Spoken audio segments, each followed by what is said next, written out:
روزے کی حالت میں مسواک اور ٹوتھ پیسٹ استعمال کرنی چاہیے یا نہیں؟ جہاں تک جائز ناجائز کا تعلق ہے تو یہ دونوں ہی جائز ہیں۔ جہاں تک مسواک کا تعلق ہے تو یہ تو ثابت ہے عہد نبوت میں بھی، اور یہ بالکل جائز ہے اگرچہ وہ تازہ ہو۔ اور جو ٹوتھ پیسٹ ہے اس میں چونکہ کیمیکل ہوتے ہیں اور جھاگ بنتی ہے، اور وہ جھاگ کافی دیر تک منہ میں رہتی ہے، آپ صاف کر بھی لیں پھر بھی آپ کلی کریں تو جھاگ آ رہی ہوتی ہے، تو اس میں انسان وہم کا شکار رہتا ہے، تھوک نہیں نگلتا، گلا اس کا خشک ہو جاتا ہے اور اس سے پانی کی کمی آ جاتی ہے۔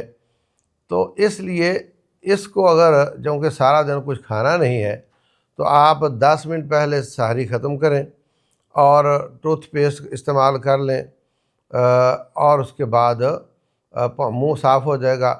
سارا دن نہ کھانا ہے نہ اس کی ضرورت ہے، اور اگر آپ کو 2 بار کرنے کی عادت ہے تو آپ دوسری بار افطاری کے بعد کر لیں۔ دوران روزہ اس سے بچیں تو بہتر ہے۔ دوسری بات یہ کہ کیمیکلز ہونے اور اس کے نقصانات، کئی اطباء اس پر بات کر چکے ہیں، اس سے بچنا ہی بہتر ہوتا ہے، اور جو تازہ مسواک ہے یہی مفید ہے اور یہی دانتوں کے لیے فرینڈلی ہے۔ اللہ تعالی ہمیں عمل کی توفیق دے۔